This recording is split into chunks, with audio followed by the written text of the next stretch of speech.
Oh, hello. Didn't see you there.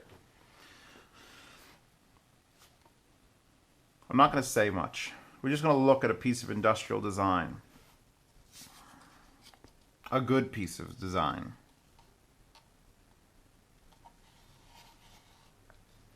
This is the Griffin 20.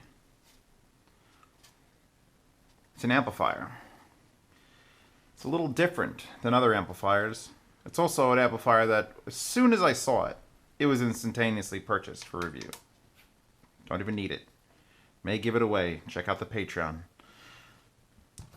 20 watts per channel, so moderately low. LePi levels, SA36 levels. But look at it. Look at it. You looking at this? Yeah, let's pull out the SA50, which is everything else.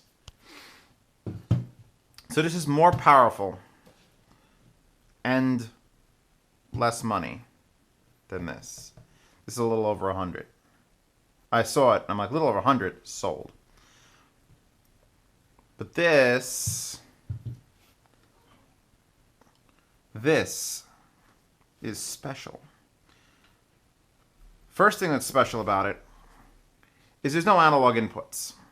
There's no place for you to plug in an RCA cable. So what the hell are you supposed to do with it? Well, it's got an optical in, which you can use out of your PC, out of your television, out of a Chromecast, because literally this is pretty much the only thing I have right now that has optical output. And it's got Bluetooth built in, so your phone can see it and talk to it. It also has that, a full-fledged subwoofer out. And it's not just it's going to send full line out to your sub. When you plug the wire into this, just like on the Vanuatu T1, everything below 80 hertz gets sent directly to the sub, and everything above 80 hertz gets sent to the speakers, which is how it's supposed to be. Usually that's variable, and you get a home theater receiver for it. But that's remarkable. I wish it had analogs. It would be a done deal if it had analogs. So you'd have to use the DAC in this, because it's obviously got optical. You could hook up your phone to it with Bluetooth, which is really what I've been using it for. I've had it sitting on a windowsill. Yeah. And let's talk about its build for a second. It's gorgeous. Beyond measure. Look at this. Just art. Our room porn. If this was sitting in a render in our room porn, it would look just at home anywhere. The transformer is built into it, so that she really wants to be in these videos now. You just get a full 110 cable. There's no power brick to sit around. There's an on-off button that's, you can't even see it. It's so thin. See the bottom ring? Can I shut that light off? You'll see it. The bottom ring is glowing blue, so when you place it down, it just illuminates around here blue. It's so hipster, and I love it. Is Our Design Porn, does that exist? Because this belongs on Our Design Porn. Well, the build, all right, looks amazing. This, I don't have a magnet here, but this is that thick a piece of steel. So it's 1/8 inch thick steel. So this thing weighs a fucking ton. And then you got to turn this knob, and it's an infinitely spinning knob. It's not like a limited one where it goes stop, stop. So it's a full digital volume knob. And guess what? It's solid aluminum. It's not a fake like mushroom. This has got to be solid all the way through, because you could just put your hand on it and it's cold, and it stays cold forever.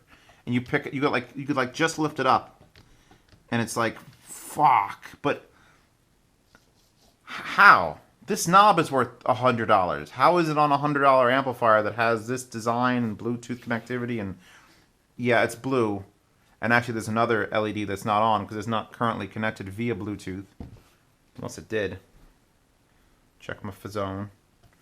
Let me see something. Bluetooth. Oh, it's connected to the Griffin 20. Green. And when it gets audio, it flashes green. Now I'm going to hook up the wave crests, which are still hanging around here. And run some tests. Full 5-way binding posts.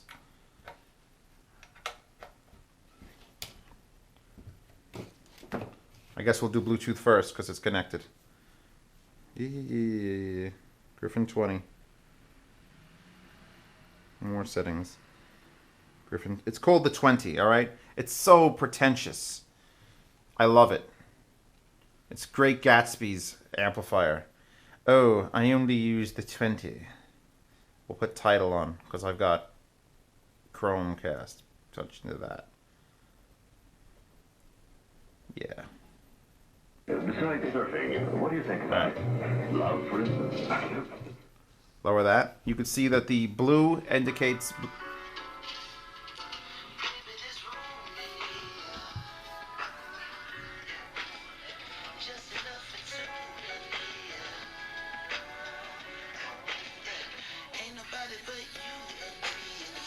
Just trying to Chromecast?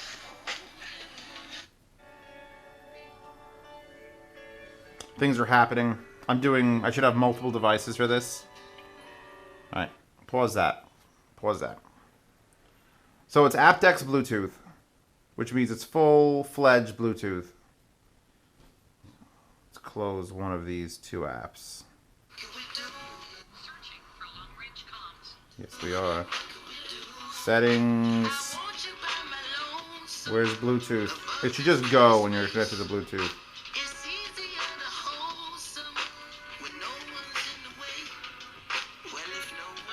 Oh god, we're gonna get just pulled off of YouTube now. Don't make me restart this. Alright. No blue light. Blue light. Wait for it. It's connecting to the Aurora light box too, which is hanging around here. I just fed her. She's fucking fed.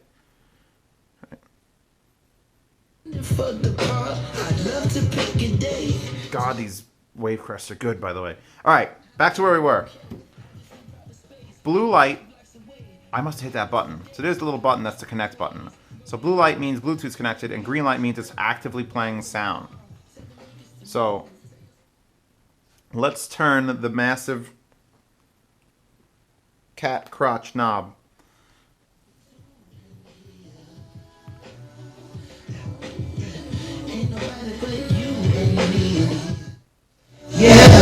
Whoa.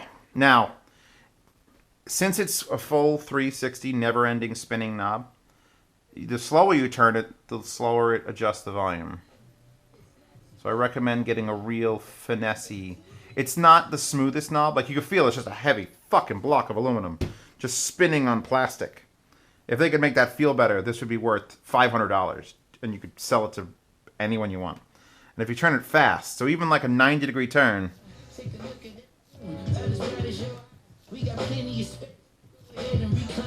it isn't a consistent volume, but turn it correctly. And it'll go loud. So loud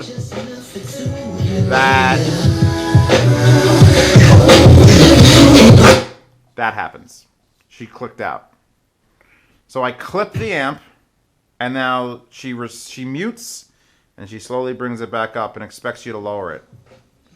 So respect for having it do that. So you can push this amp till you find the end of it. Hi. Are we done here? You can push this amp till you find the end of its capabilities.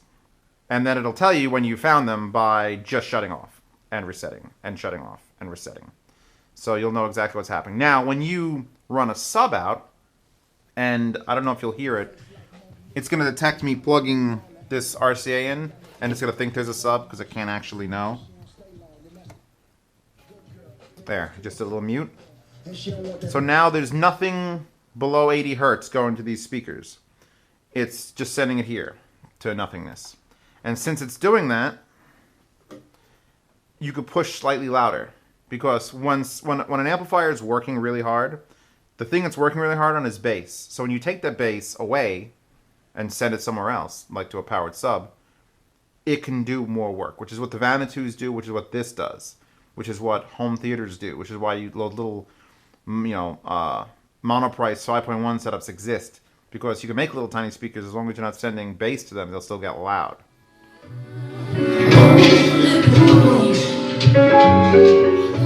Alright, yeah.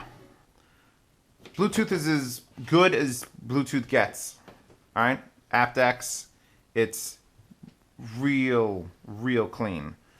But we've got a fiber optic in this, which if I had, I don't have a fiber optic out of my computer here because this is a laptop, but if you want your laptop to play on this, Behringer UCA 202 is the cheapest option I could think of.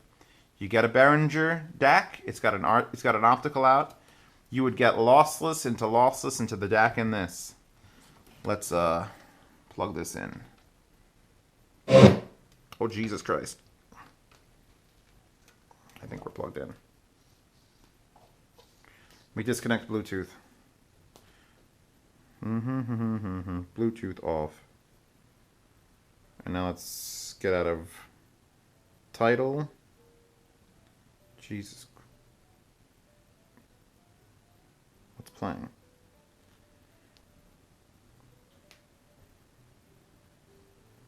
I hear.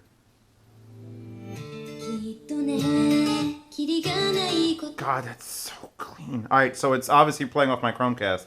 Because as you know from my Chromecast review, the Chromecast does not need your phone to be doing anything. It's just on its own now. Here, baby, go play with this wire. Here. Go put the wire somewhere. My phone is just my Chromecast is now active, doing Chromecasty things with my music library, which is full of Japanese stuff, which Victor Entertainment likes to come and block all my YouTube videos. But you can turn the volume up and then Bluetooth volume on this or Chromecast volume on this. So you never have to touch this amazingly beautiful, fucking look amazing. Machined, just slightly ribbed onto, it's the best knob ever on a thing. If it was only smoother, I would just, I don't know, legally obliged to marry a knob. Let's open up my Chromecast and change, turn my phone the right direction and then change the, where are we? Play music.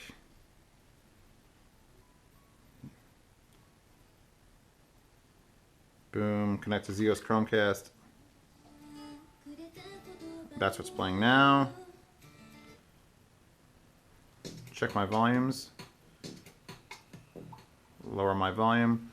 So now I could do, I'm going to lower it all the way to 0. Turn this knob infinitely right, and now I have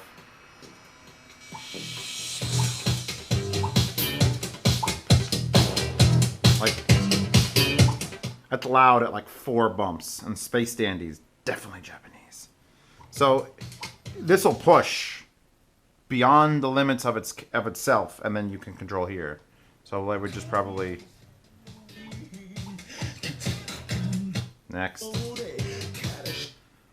So now I'm Chromecasting to this. So if you're looking for a Chromecast setup, this is a little over $100. You buy this gorgeous thing, this absolutely immaculate structure. You pop any speakers you want on it.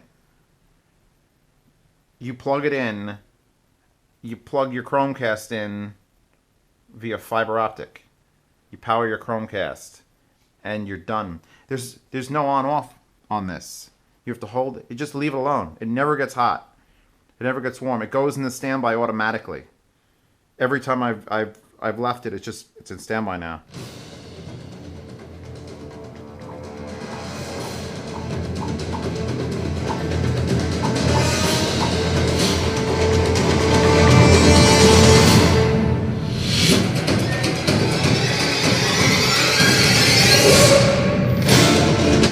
That's got to be loud enough for everyone's Bluetooth / Chromecast / portable. I mean, it's not a portable speaker system, but my God. Look how ugly everything else in this room is compared to that. Let me just back up. It is a beacon of good design. It just is. It just is. And I'm a fan of top volume controls. Get out of there. Look, top volume. The Origin's got a smoother rotation, but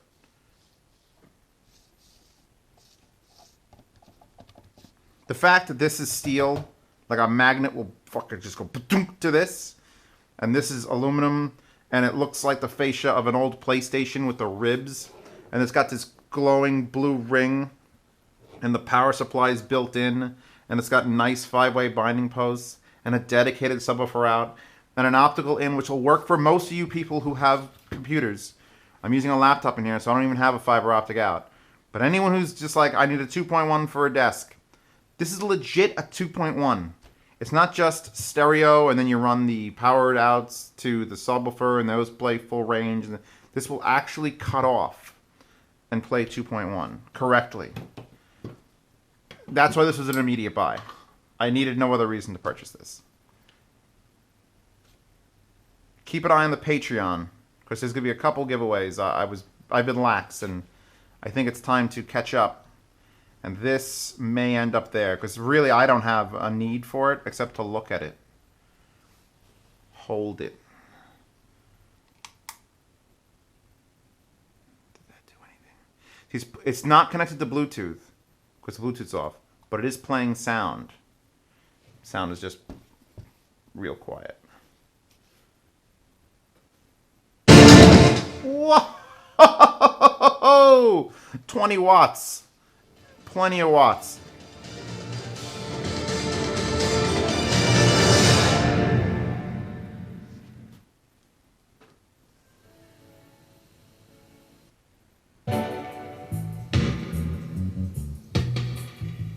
It was pretentious packaging too. The 20. It's so simple.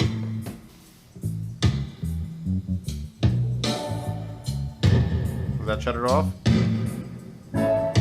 Nope. How do you shut it off? You just stop playing music into it. And then it stops playing.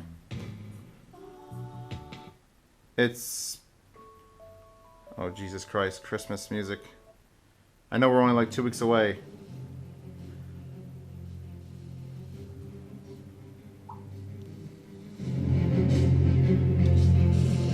This is an ideal Christmas gift for yourself. Screw everybody else. They wouldn't appreciate it. They wouldn't appreciate what this is. My God, it's pretty. And for you people who are against asymmetry, remember one thing. The Millennium fucking Falcon is asymmetrical. They fly it from a pod all the way on the right. Boom.